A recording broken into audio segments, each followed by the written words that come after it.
Listen properly.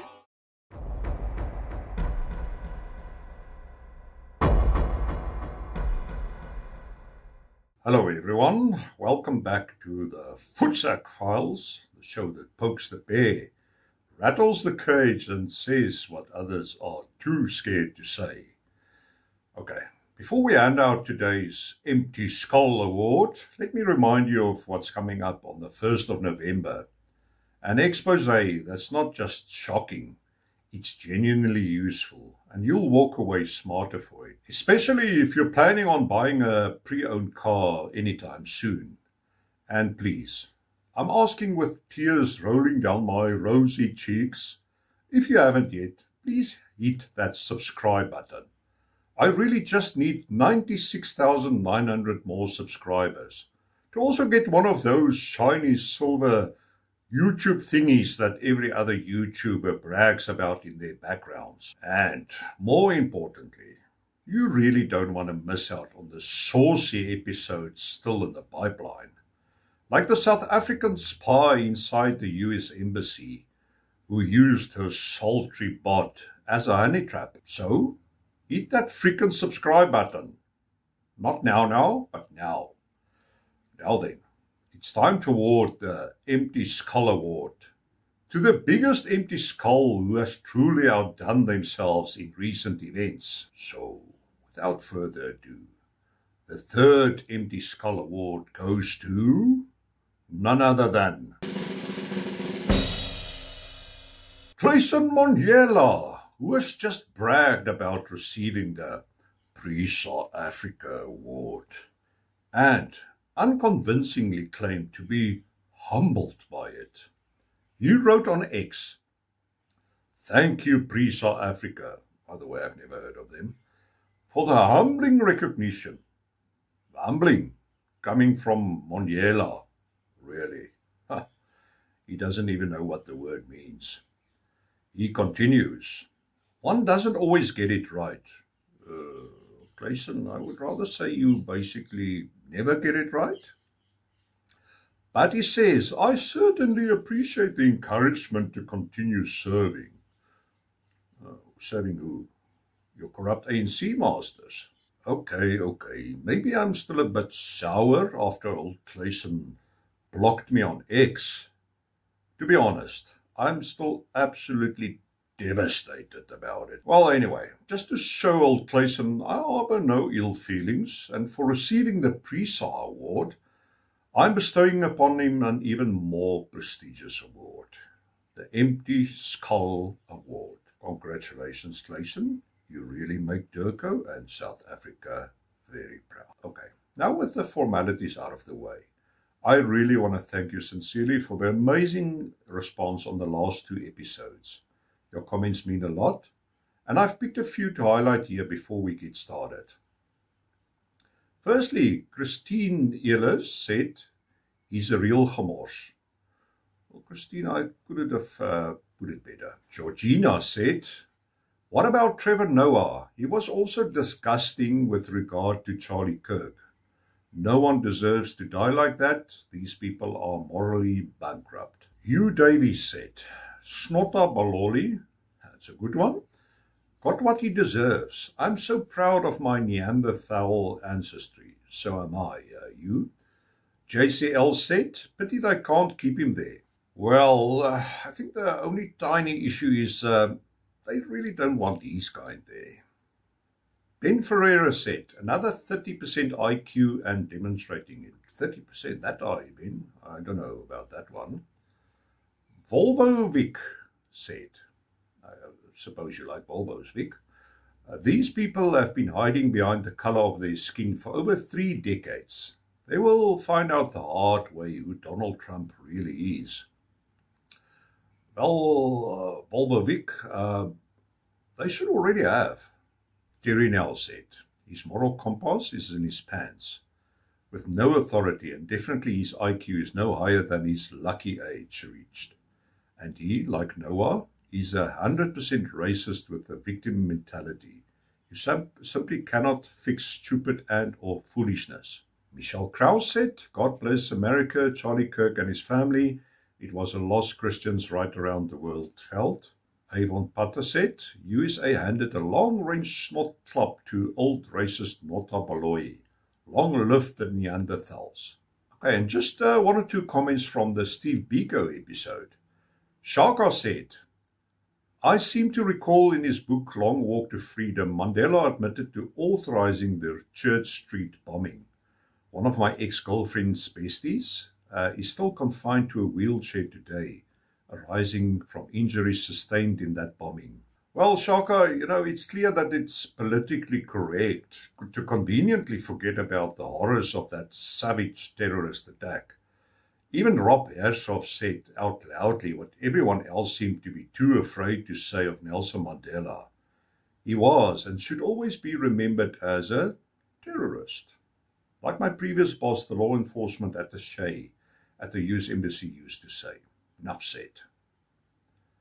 John Smith from the UK said, the Hollywood movie Cry Freedom was released, Biko's sympathy story. I had not known who he was up until then. Nobody here in England really cared. All right, that's as far as the comments go for the last two episodes. Please remember, I read every single one, as I always say.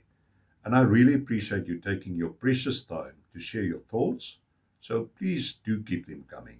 Okay, so back to today's episode, which takes us back to an incident that shook the world back in 2020. It dominated headlines, not just in the United States, but right across the world, including right here in South Africa. I remember it clearly because everyone suddenly became an expert. You know the type, the Facebook professors and Twitter warriors who can barely spell justice, but somehow knew exactly what went wrong, who to blame, and how to fix it.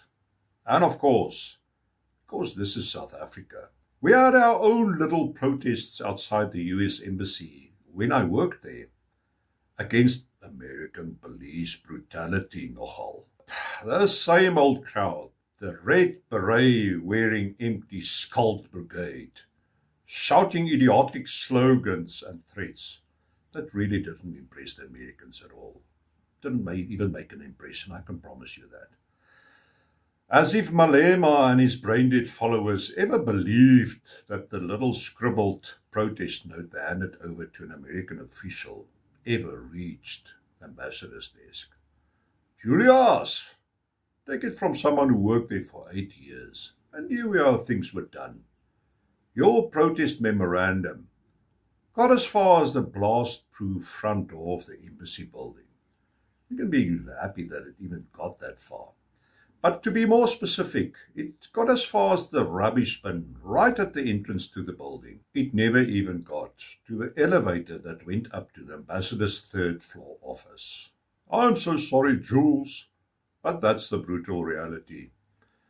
Anyway, I thought it's time we take another look at that 2020 circus, this time through the Voetsak Files lens. I'll walk you through what happened, and as always, I'll give you my brutal, honest view, whether you like it or not. But I think you'll like it because that's why you keep coming back, knowing there's one thing you can count on here at the Voetsak Files. That is that I don't hold back. Against the advice of my grandmother, she used to say, put a guard in front of your mouth. And that's advice that I obviously never followed. So today, we're tackling one of the most controversial court cases in recent modern history, the trial of Derek Chauvin for the death, not the murder, the death of George Floyd. Was he given a fair trial, or was the outcome shaped by the violence and public pressure that surrounded it? Let me just provide some background on who Derek Chauvin was.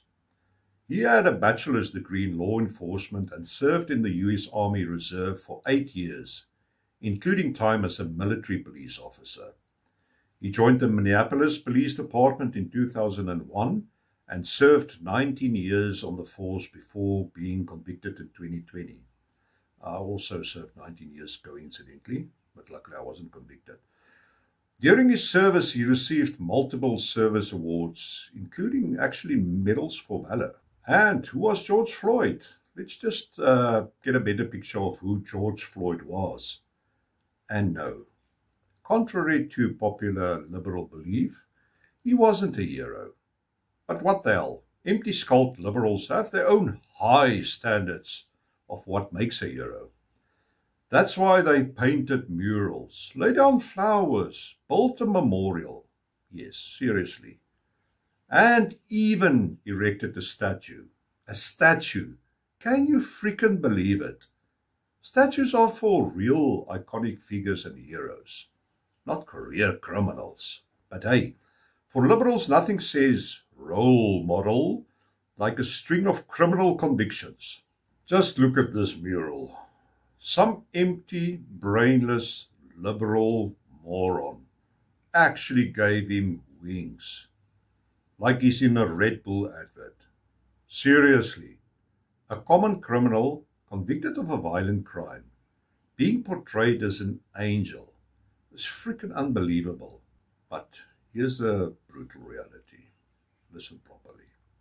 He was a common criminal, a thug, with a long list of previous convictions. But hey, don't just take my word for it. Here's the list of his convictions. But maybe I would suggest that you first pause here, go and make yourself a cup of coffee, and then come back, because this is going to take a while. He was convicted in 1997 of a felony drug offense. A year later, in 1998, of felony theft. Again, later in 1998, on another theft charge. 2002, felony drug possession. In 2003, convicted of trespassing. In 2004, of another felony drug offense, including manufacture or delivery. In 2005, of yet another felony drug offense, possession with the intent to deliver. In 2007, of felony aggravated robbery with a deadly weapon during a home invasion. What a role model, isn't he? And finally, the criminal act which led to his demise in May 2020, when police were called after Floyd had used a counterfeit $20 bill to buy cigarettes. The caller from the store incidentally described Floyd as not in control of himself. And this was evident later when police officers struggled to get him into their patrol car, which led to them to pull Floyd out of the vehicle and Officer Derek Chauvin restraining him on the ground by pressing his knee on Floyd's neck. So that was the scene the world watched of Floyd's final moments. Outrage spread like wildfire. Cities across the United States burned. Protesters demanded justice even before trial was held. Riots, looting, and attacks on police created an atmosphere of fear and anger. The rioters even burned down a police station. Can you freaking believe it? Barbarism at its absolute worst. Liberal politicians, activists, and let's not forget the celebrities, all gave their own expert opinions, forcefully demanding a guilty verdict, even before a trial had even begun. Now, in any justice system, a defendant is supposed to be judged in the courtroom, not in the streets, as far as I know, and not by the media, definitely not by politicians. And let's not forget, considered innocent until proven guilty, but clearly not in cases like this. So, let's talk about the jury. Jurors are supposed to be impartial, shielded from outside influence. But in this case, how could they be? Imagine being a juror, knowing that if you acquitted Chauvin, your city will erupt again in flames. Imagine knowing your name could be leaked, your loved ones targeted, and your life ruined. That kind of atmosphere makes true impartiality a fairy tale. High-profile figures, including members of Congress, like the Walking Dead, Maxine Waters, publicly demanded there had to be a guilty verdict. Look at what the empty skull said. And you've got to take the power. The Congresswoman who represents parts of Los Angeles urged protesters to vote and called for more confrontations on the street. Critics described that as a call to violence. The judge in the Derek Chauvin trial called it irresponsible.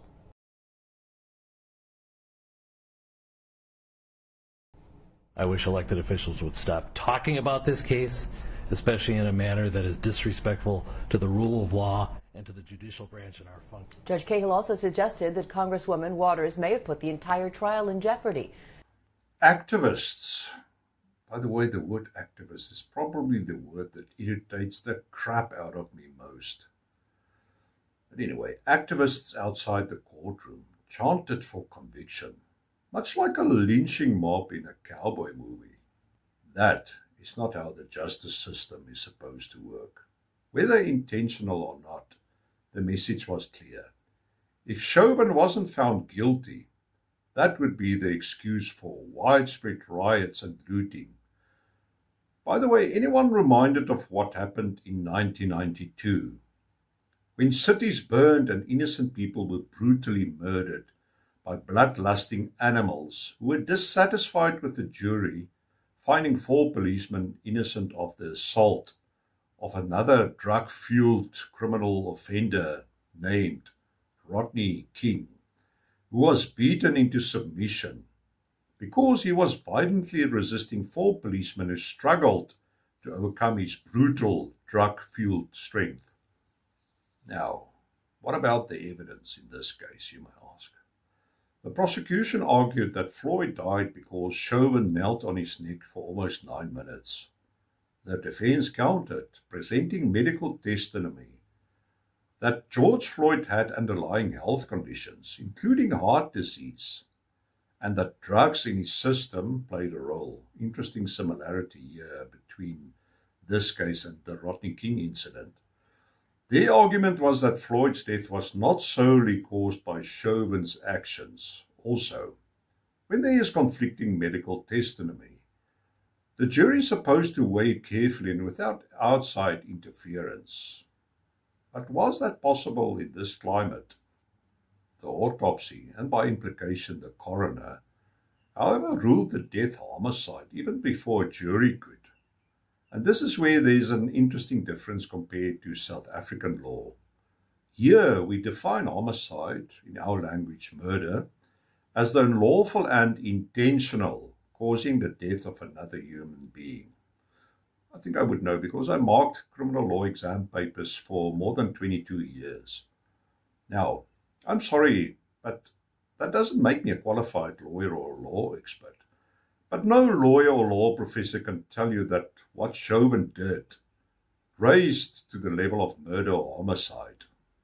So if what happened in South Africa, Chauvin would have been, at worst, convicted of culpable homicide, defined as the unlawful and negligent causing of the death of another human being, or in American legal language as involuntary manslaughter.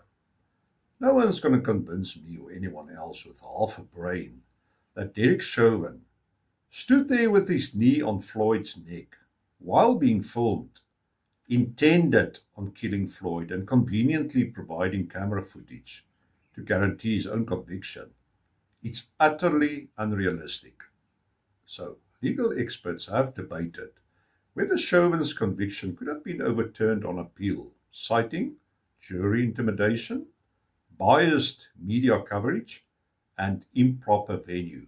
In fact, there were serious questions about whether the trial should have been moved out of Minneapolis altogether. Keeping it there, right in the middle of the violent protests and the widespread looting, practically did guarantee that the jurors felt enormous pressure. But this is bigger than one case. Whether you believe or not believe that Chauvin was guilty, the question is, was justice done properly? If juries make decisions under fear of violence, the principle of fairness absolutely collapses. And once that precedent is set, it affects every future accused, not just Derek Chauvin. So, now an interesting question and I'm sure many others have had all along. was what avenues were left for his conviction to be reconsidered. First of all, his state conviction. In America, you have state convictions and you have federal convictions. And Chauvin obviously received both. So the only chances he had with his state conviction was firstly that the governor of Minnesota granting him a pardon. But let's be realistic. If this was Texas or Florida, yes, maybe. But there was never a chance in hell that the governor of Minnesota, a far-left socialist Democrat, would ever even consider granting him a pardon. By the way, Tim Walz was also on the losing team after the 2024 US presidential election. Suffice it to say, he wasn't in a chuckling mood after President Trump called him a terrible governor. Okay, the second option was for his state conviction was for the US Supreme Court reviewing and setting aside his state conviction. But I was actually very surprised to hear that the Supreme Court had actually declined to hear a petition from Chauvin, especially because conservatives actually have a 6-3 majority on the court. Okay, now for his federal conviction. A presidential pardon from Trump would probably be his best chance. And yes, a presidential pardon from Trump is possible, even if it would probably again trigger riots and civil unrest. But the difference with Trump is that he would actually be intimidated by that. After all, he's the one who famously said, "When the looting starts, the shooting starts." So, in my view, that makes a pardon still very much a possibility, especially towards the end of President Trump's term in office. So, I leave you with this. Was Chauvin's conviction justice, or was it the result of overwhelming social and political pressure? Let me know what you think in the comments. Do you think Derek Chauvin got a free trial? Or was he convicted because rioters, looters, and far-left politicians demanded a guilty verdict? Okay, that is it. If you found this episode eye-opening, hit the like button, share it, and make sure you're subscribed. I'm not going to plead again. So you don't miss out on the next expose right here on the Voetsak Files. And if you really like my pot-stirring content, please consider joining as a member. Remember, all donations go toward taking care of the needs of an amazing colony of feral cats that are totally dependent on human compassion for their survival. So please feel free giving that super thanks or buying me a coffee, knowing it will be for a good cause. Thanks again for taking your precious time for watching, and I'll catch you next time. Cheers.